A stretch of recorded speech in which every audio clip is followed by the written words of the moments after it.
जय श्री कृष्णा, जय श्री सीताराम। दर्शकों, आज हम जानेंगे श्रावण मास के शुक्ल पक्ष की एकादशी की कथा, विधि एवं महात्म्य के बारे में। दर्शकों, श्रावण मास के शुक्ल पक्ष की एकादशी को पुत्रदा एकादशी कहा जाता है और पवित्रा एकादशी भी इसका नाम है। इस दिन भगवान श्री जनार्दन नारायण का श्रद्धा पूर्वक पूजन करना चाहिए। भक्ति पूर्वक इस व्रत को करने से समस्त मनोकामनाएं पूर्ण होती है और निसंतानों को संतान की प्राप्ति इस व्रत से अवश्य होती है। इसीलिए संतान की इच्छा रखने वालों को यह व्रत अवश्य करना चाहिए। आइए कथा के बारे में जानते हैं। अर्जुन भगवान से पूछते हैं कि हे प्रभु, अब कृपा करके मुझे आप श्रावण मास के शुक्ल पक्ष की एकादशी की कथा सुनाइए। इस एकादशी का क्या नाम है तथा इसके व्रत को करने की विधि क्या है? इसमें कौन से देवता का पूजन करना चाहिए? इसका व्रत करने से कौन से फल की प्राप्ति होती है? तब श्री भगवान कहते हैं कि हे अर्जुन, श्रावण मास के शुक्ल पक्ष की एकादशी की कथा सुनने मात्र से अनंत यज्ञ के फल की प्राप्ति होती है। अश्वमेध सहस्राणि वाजपेय शतानि च एकादशीम कथा श्रुत्वा श्रोता फल वाग भवेत। अर्थात 100 अश्वमेध यज्ञ, 1000 वाजपेय यज्ञ करने और कराने का जो फल है वही फल है अर्जुन इस एकादशी की कथा सुनने मात्र से प्राप्त हो जाता है। श्री भगवान कहते हैं कि हे अर्जुन, एक बार द्वापर युग के प्रारंभ में महिष्मती नाम की एक नगरी में महाजीत नाम का एक राजा राज्य किया करता था। वह राजा पुत्रहीन था, इसीलिए हे अर्जुन सदैव दुखी रहा करता था। उसे वह राज्य, सुख, वैभव सब कुछ बड़ा ही कष्टदायक, दुखी प्रतीत होता था, क्योंकि पुत्र के बिना मनुष्य को इस लोक और परलोक दोनों में सुख नहीं मिलता। हे अर्जुन, राजा ने पुत्र प्राप्ति के लिए बहुत सारे प्रयत्न किए, उपाय किए, परंतु हे अर्जुन उसके सारे के सारे यत्न प्रयत्न सभी विफल रहे। जैसे जैसे राजा महाजीत बुढ़ापे की ओर बढ़ रहे थे, वैसे वैसे राजा महाजीत को पुत्र के लिए बड़ी चिंता होती जा रही थी। एक दिन राजा महाजीत ने सभा को संबोधित करते हुए कहा कि मैंने न तो अपने जीवन में कोई भी पाप कर्म किया, न ही अन्याय पूर्वक प्रजा से धन इकट्ठा किया, न ही कभी प्रजा को सताया, न कभी देवता ब्राह्मणों का अपमान किया।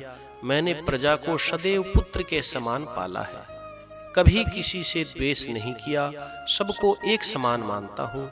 मेरे राज्य में ऐसे कानून भी नहीं है जो प्रजा के अंदर बिना कारण भय पैदा करे। इस प्रकार धर्म पूर्वक राज्य करने पर भी मैं इस समय बड़ा भारी दुखी हूँ। इसका क्या कारण है मेरी समझ में नहीं आ रहा। आप इस पर विचार करें और इसका क्या कारण है। क्या इस जीवन में मैं इस दुख से मुक्त हो सकता हूँ? इस प्रकार राजा ने अपनी सभा में कहा। राजा के इन दुखी वचनों को सुनकर के दुख के समाधान के लिए मंत्री आदि बन के अंदर चले जाते हैं, ताकि वहां जाकर के किसी ऋषि मुनि को राजा की सारी कष्ट व्यथा बता करके कोई उनसे समाधान पा सके। वहां वन में जाकर के उन्होंने बहुत सारे ऋषि मुनियों के दर्शन किए। उस स्थान पर वयोवृद्ध और धर्म के ज्ञाता महर्षि लोमस जी रहते थे। मंत्रीगण सभी लोमस ऋषि के पास गए। उन सब ने जाकर के महर्षि को यथा योग्य प्रणाम किया और उनके सामने बैठ गए। उनके दर्शन से उन सब मंत्रीगणों को बड़ी प्रसन्नता हुई और वे महर्षि लोमस जी से प्रार्थना करने लगे कि हे महर्षि, हमारे अहोभाग्य है, हमें आपके दर्शनों का सौभाग्य प्राप्त हुआ।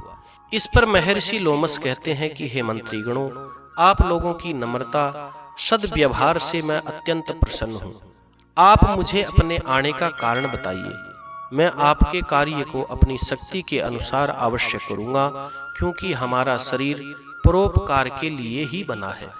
लोमस ऋषि के ऐसे अपनत्व से भरे हुए वचनों को सुनकर के मंत्रीगण कहते हैं कि हे महर्षि, आप हमारी समस्त बातों को जानने में ब्रह्मा जी से भी ज्यादा समर्थ है। अतः आप हमारे संदेह को दूर करिए। महिष्मती नाम की नगरी के हमारे महाराज महाजीत बड़े ही धर्मात्मा प्रजावत्सल है। वे प्रजा का पुत्र की तरह धर्म के अनुसार पालन पोषण करते हैं, परंतु हे महर्षि वे फिर भी पुत्रहीन है। हे महर्षि इससे वे अत्यंत दुखी रहते हैं। हम लोग उनकी प्रजा है, हम भी उनके दुखों से दुखी हो रहे हैं, क्योंकि प्रजा का यह कर्तव्य है कि राजा के सुख में सुख माने और दुख में दुख माने। हे महर्षि हम सभी प्रजाजनों को उनके पुत्रहीन होने का अभी तक कोई भी कारण पता नहीं चला, इससे हम आपके पास आए हैं। अब आपके दर्शन करके हमको पूर्ण विश्वास हो गया कि हमारा कष्ट अब दूर अवश्य ही होगा, क्योंकि हे महर्षि महान पुरुषों के दर्शन मात्र से ही प्रत्येक कार्य की सिद्धि हो जाती है। हे महर्षि अब आप हमें बताने का कष्ट करें कि किस विधि से हमारे महाराज पुत्रवान हो सकते हैं। हे महर्षि यह आपका हम सब पर व हमारे राज्य की प्रजा पर बड़ा ही उपकार होगा। श्री भगवान कहते हैं कि हे अर्जुन ऐसी करुण प्रार्थना सुन करके लोमस ऋषि जी नेत्र बंद करके राजा के पूर्व जन्मों पर विचार करने लगते हैं। कुछ पलों के बाद में विचार करने के बाद में वे कहते हैं कि हे मंत्रीगणों, राजा पिछले जन्म में अत्यंत उदंड था तथा बुरे काम किया करता था।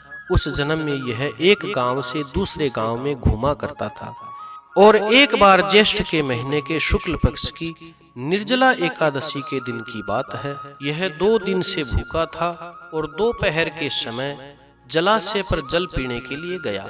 उस स्थान पर उसी समय एक ब्याई हुई गाय आई और जल पी रही थी। राजा ने उसको प्यासी ही भगा दिया और स्वयं जल पीने लगा। हे मंत्रीजनों इसलिए राजा को ये दुख भोगने पड़ रहे हैं। एकादशी के दिन भूखा रहने का फल तो यह हुआ कि इस जन्म में यह राजा बना और प्यासी गाय को जलाशय से भगाने के कारण यह पुत्रहीन हुआ। इस बात पर वे सभी सभासद विनती करने लगे कि हे महर्षि शास्त्रों में ऐसा लिखा है कि पुण्य से पाप नष्ट हो जाता है, अतः आप हमें कृपा करके कोई ऐसा उपाय बताइए जिससे हमारे महाराज महाजीत पूर्व के जन्म के पाप को नष्ट कर पाए और उन्हें पुत्र की प्राप्ति हो। सभासदों के इन वचनों को सुनकर महर्षि लोमस जी कहते हैं कि हे मंत्रीगणों यदि तुम सब मिलकर के श्रावण मास के शुक्ल पक्ष की पुत्रदा एकादशी का व्रत और रात्रि को जागरण करो और उस व्रत का फल राजा को प्रदान करो तो तुम्हारे राजा के यहाँ पुत्र उत्पन्न होगा और राजा के समस्त दुख नष्ट हो जाएंगे, राजा सुखी हो जाएगा। यह उपाय सुनकर के सभी सभासदों ने महर्षि लोमस जी को कोटि कोटि धन्यवाद दिया तथा उनका आशीर्वाद लेकर के अपने राज्य में लौट आए। उसके बाद में उन्होंने लोमस ऋषि के कहने के अनुसार श्रावण मास के शुक्ल पक्ष की पुत्रदा एकादशी को श्रद्धा पूर्वक व्रत किया और रात्रि को अत्यंत श्रद्धा पूर्वक भगवान का कीर्तन स्तोत्रों का गान करते हुए जागरण किया। द्वादशी को प्रातः काल उठ करके उन्होंने भगवान को अत्यंत सुंदर पकवानों का भोग लगा करके ब्राह्मणों को भोजन करवा करके उसका पारण करके द्वादशी के उस फल को राजा को प्रदान किया। उस श्रावण मास के शुक्ल पक्ष की एकादशी के पुण्य के प्रताप से महारानी ने गर्भ धारण किया और 9 महीने के पश्चात उनके एक अत्यंत तेजस्वी पुत्र पैदा हुआ। भगवान कहते हैं कि हे अर्जुन इसीलिए इस एकादशी का नाम पुत्रदा एकादशी पड़ा। पुत्र की इच्छा रखने वाले मनुष्य को चाहिए कि वे विधि पूर्वक श्रावण मास के शुक्ल पक्ष की इस एकादशी के व्रत को करे। इस व्रत के प्रभाव से हे अर्जुन इस लोक में सुख और परलोक में स्वर्ग प्राप्त होता है। इस कथा का सार यह है कि व्यक्ति पाप करते समय यह नहीं सोचता कि वह क्या कर रहा है, किंतु शास्त्रों से हमें विदित होता है, पता चलता है कि व्यक्ति का छोटा सा पाप भी उसे महान कष्ट भोगने पर विवश कर देता है। अतः मनुष्य को हमेशा पापों से डरना चाहिए। यह पाप ही है जो हमें नरकों की ओर लेकर के जाते हैं। नरकों से डरने वाले व्यक्ति को पापों से डरना चाहिए, भगवान से कभी भी नहीं डरना चाहिए। भगवान तो अत्यंत दयालु कृपालु है।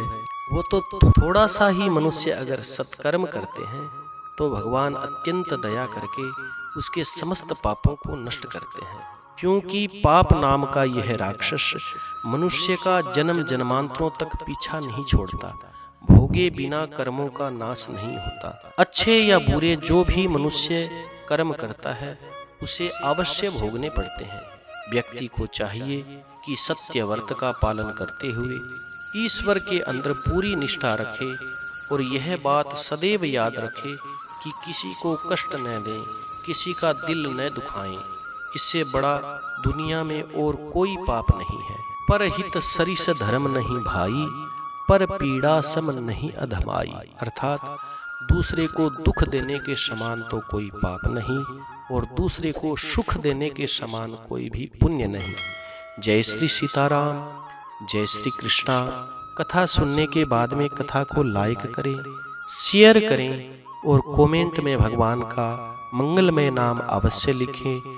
जो लोग इस चैनल पर नए हैं वो चैनल को सब्सक्राइब करें ताकि आने वाली कथाएं आपको प्राप्त होती रहे। जय श्री कृष्णा, जय श्री सीताराम।